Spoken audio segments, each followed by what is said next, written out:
मैं हिंदुस्तान के मुस्लिम समुदाय का, देखिए यदि कुछ लोग उसका समर्थन कर रहे हैं हमास का संगठन का, तो मैं उनको भी आपके चैनल के माध्यम से थोड़ा सा हल्का सा प्रयास करूंगा समझाने का। तो कांग्रेस की वर्किंग कमेटी ने क्या डिसीजन लिया, क्या मंदबुद्धि का प्रयोग करा, मेरे विचार से ये गलत है।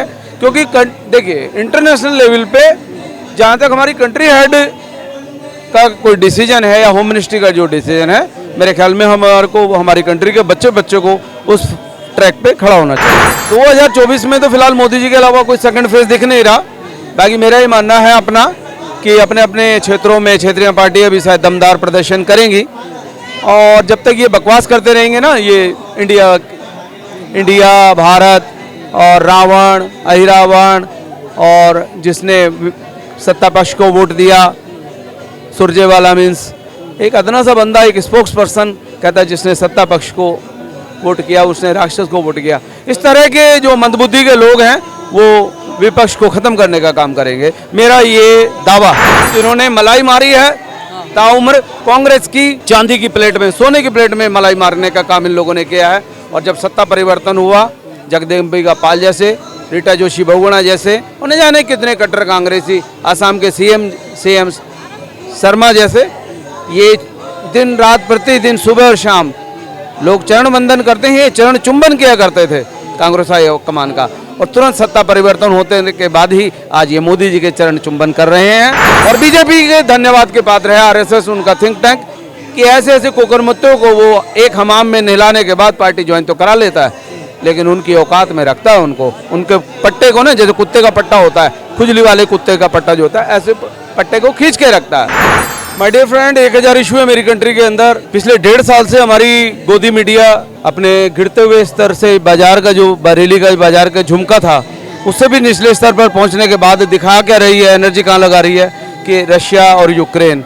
उससे हमारी कंट्री को क्या एडवांटेज हुआ। इंटरनेशनल मैटर है काहे नहीं है। तो इस पे एनर्जी, मैं ये आपको एडवाइस करूंगा, आपके चैनल के माध्यम से एक रिक्वेस्ट भी करूंगा कि जितने भी हमारे फ्रेशर यूट्यूबर हैं, बेहतर होगा कि वो गोदी मीडिया की नकल न करके अपने 1000 कंट्री में इशू हैं, बेरोजगारी है, क्लीन एयर है, क्लीन वाटर है, हेल्थ है, एजुकेशन है, डेवलपमेंट है, उनके ऊपर यूथ है, उसके ऊपर एनर्जी लगाएं तो कुछ आउटपुट निकलेगा। जहाँ तक कंट्री हमास संगठन है तो पुअर कंट्री है फिलिस्तीनी, नो एनी डाउट, उनके अपने कुछ इशू हैं। अब कांग्रेस की वर्किंग कमेटी ने क्या डिसीजन लिया, क्या मंदबुद्धि का प्रयोग करा, मेरे विचार से ये गलत है।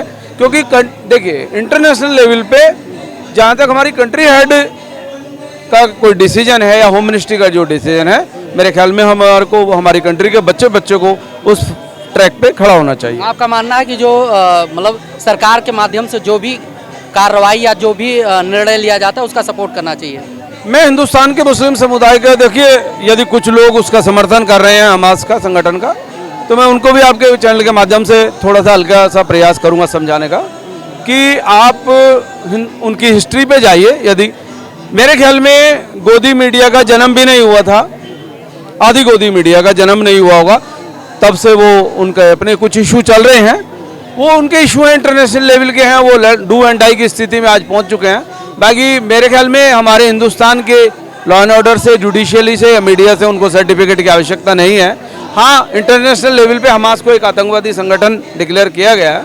हमारी सिंपैथी जो है मेरी अपने इंडिविजुअल इजराइल से भी है, और हमास का जो बुद्धि का प्रयोग नहीं कर रहे और मारकाट पे आमादा हैं उनसे भी है। परमात्मा उनको भी सद्बुद्धि बख्शे। यहीं पर हम एक बात और आपसे करना चाहेंगे, जैसे लोकसभा चुनाव 2024 करीब में है और जितनी भी संगठन जो है अपने अपने मतों को रख रहे हैं, कुछ इजराइल के सपोर्ट में, कुछ हमास के सपोर्ट में, क्या लगता है चुनावी फायदे के लिए ऐसा किया जा रहा है? यदि कर रहे हैं तो बहुत बड़ी बेवकूफ़ी है, क्योंकि हर इंटरनेशनल मैटर को या नेशनल मैटर को हम इलेक्शन से के ऊपर नहीं डाल सकते, नहीं एडवांटेज उसमें खोजने चाहिए।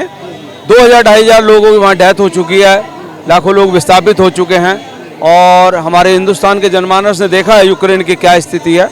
मेरे ख्याल में मानवीयता के नाते यदि हम इंटरनेशनल लेवल पे हमारी कंट्री हेड सक्षम भी हैं, यदि कुछ उनकी हेल्प करके उनको डायलॉग पे टेबल पे बैठा के यदि कोई डिसीजन अपना थोप सकते हैं या कोई सजेशन दे सकते हैं country head, then better. Otherwise हिंदू मुस्लिम अब वक्त निकल गया है। वो क्या लगता है 2024 लोकसभा चुनाव में परिवर्तन होगा या मोदी जी फिर आएंगे? देखिए 2024 में तो फिलहाल मोदी जी के अलावा कोई सेकंड फेज दिख नहीं रहा।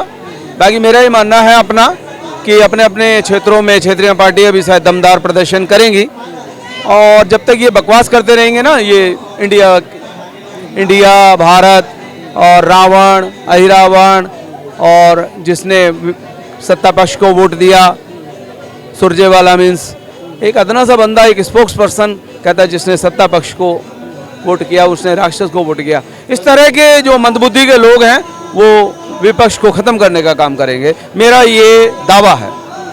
विपक्ष में जैसे कांग्रेस पार्टी एक पुरानी कंपनी है, बीजेपी या सत्ता पक्ष के लोग ही कहते हैं कि 70 साल राज किया है कांग्रेस ने, अच्छे अच्छे नेता उसमें भी हैं, जो रीजनल पार्टियां हैं सब इकट्ठा हो चुकी हैं। राहुल गांधी कन्याकुमारी से लेकर भारत भ्रमण हिमालय तक घूम चुके हैं, खेती किसानी से लेकर जो है पूरा काम कर चुके हैं जितना करना चाहिए पब्लिक के बीच में जाने के लिए।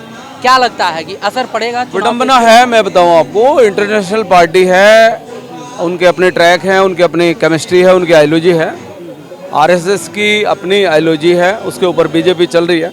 बट क्या है कि ये मणिशंकर जी अय्यर जैसे और ये क्या बोला मैंने अभी, सुरजेवाला जैसे लोग और ये पाकिस्तान का गुणगान करने वाले लोग, ये इस मानसिकता के लोगों ने इंटरनेशनल पार्टी की जो उनके माइंड को ना टेक ओवर किया हुआ है, एक लॉबी बना के अपना वर्चस्व दिखाने के लिए। और इस तरह के लोगों को से मेरा सजेशन है नेशनल कांग्रेस पार्टी के लिए कि इस तरह के कुकुरमुत्तों से पार्टी के जो कार्यकर्ताओं से जुड़े, ना कि ऐसे कुकुरमुत्तों से जुड़े जिन्होंने मलाई मारी है ताउम्र कांग्रेस की चांदी की प्लेट में, सोने की प्लेट में मलाई मारने का काम इन लोगों ने किया है। और जब सत्ता परिवर्तन हुआ, जगदम्बिका पाल जैसे, रीटा जोशी बहुगुणा जैसे, उन्हें जाने कितने कट्टर कांग्रेसी, आसाम के सीएम शर्मा जैसे, ये दिन रात प्रतिदिन सुबह और शाम लोग चरण वंदन करते हैं, ये चरण चुंबन किया करते थे कांग्रेस हाई कमान का, और तुरंत सत्ता परिवर्तन होते के बाद ही आज ये मोदी जी के चरण चुंबन कर रहे हैं। मेरा ये मानना है ये चरण चुंबन की जो प्रथा है ये हर पार्टी को छोड़नी चाहिए। और बीजेपी के धन्यवाद के पात्र है आरएसएस, उनका थिंक टैंक, कि ऐसे ऐसे कुकरमुत्तों को वो एक हमाम में नहलाने के बाद पार्टी ज्वाइन तो करा लेता है, लेकिन उनकी औकात में रखता है उनको, उनके पट्टे को ना, जैसे कुत्ते का पट्टा होता है, खुजली वाले कुत्ते का पट्टा जो होता है, ऐसे पट्टे को खींच के रखता है। आप देख लीजिए उत्तराखंड के जो कांग्रेसी थे जिन्होंने ब्रेक किया कांग्रेस को, आज कहाँ है? फिनिश है। रुड़की के चैंपियन प्रणव चैंपियन फिनिश, ऋतु बहुगुणा, विजय बहुगुणा फिनिश, जगदम्बिका पाल फिनिश। मैं धन्यवाद करूंगा ऐसी। अच्छा, मान के चलिए जातीय जनगणना हुआ है बिहार में और पूरा गठबंधन जो है उसको एक्सेप्ट करके कहता है सरकार बनेगा, पूरे देश में कराएंगे, इससे क्या प्रॉब्लम? कोई गणना नहीं हुई है, कोई जाति गणना नहीं हुई है। नीतीश कुमार जी मास्टरमाइंड है, वो आरएसएस और बीजेपी की नस को नवज को समझते हैं, उन्होंने ये तुरुप का पत्ता फेंका। मेरा ये मानना है शायद बिहार की जनता उसको एक्सेप्ट कर ले, लेकिन मेरे ख्याल में इंटरनेशनल लेवल पे, नेशनल लेवल पे ये गणना जनगणना ये वो 1000 इशू है। मेरे दोस्त, थैंक यू, धन्यवाद।